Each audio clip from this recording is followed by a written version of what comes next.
In our Connect to Congress initiative, we now welcome Missouri Congressman Sam Graves from the state's 6th District. Congressman, I'd like to get your thoughts on what former FBI Director James Comey had to say in his new book, specifically about President Donald Trump being, quote, not morally fit to be president.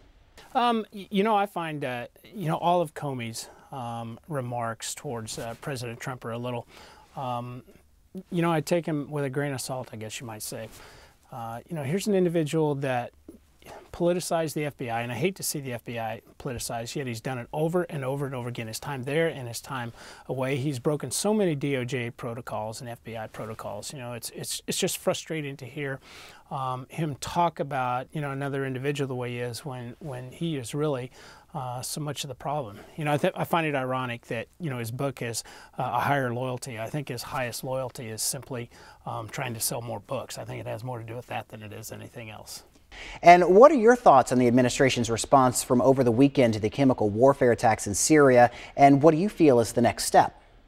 Well, we're always very concerned anytime we have to take military action, but Assad's actions simply cannot go unanswered. Poisoning innocent men, women, and children, his own citizens, or their own citizens, obviously is a huge problem. We cannot, draw a line in the sand and then step back, draw a line in the sand and step back. So I'm very pleased with what the president did. He has taken a very firm stand.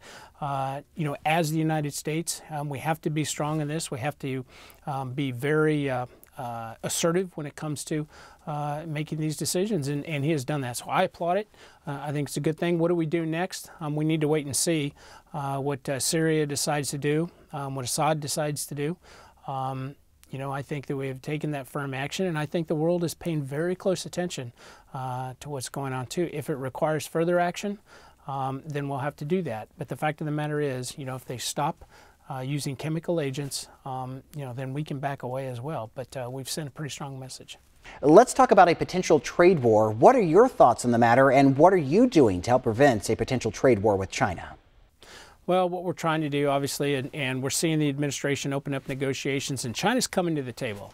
That's the good news. They need us, as much as anything. I applaud the president when it comes to fair trade. He wants to negotiate fair trade. I do worry about the potential trade war. In my district, we're a very agriculture district, and the truth of the matter is we have massive trade surpluses in agriculture products, farm machinery, and that sort of thing. So we have to be very careful that we don't get into a trade war. But the president being strong and now China coming to the table, that's a great sign.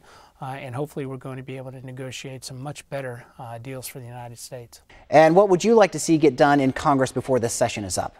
The biggest thing we're working on right now is in the Transportation Committee. Right now we're doing FAA reauthorization, which we should have up next week, and then we'll immediately pivot to WRDA, what we call WRDA. It's the Water Resources Bill that deals with all the inland waterways. I have both the Missouri River and the Mississippi River as a part of my district, so we're very active in the Water Resources Bill. And then after that, we will move into the infrastructure package that the president talks about. And then in the Armed Services Committee, we're obviously taking a look at what's going on in Syria. We're briefing up on what's happening in Syria and paying very close attention to the reaction and what Assad's going to do, what their next step is, so we can decide what our next step is. Congressman Sam Graves, we appreciate your time.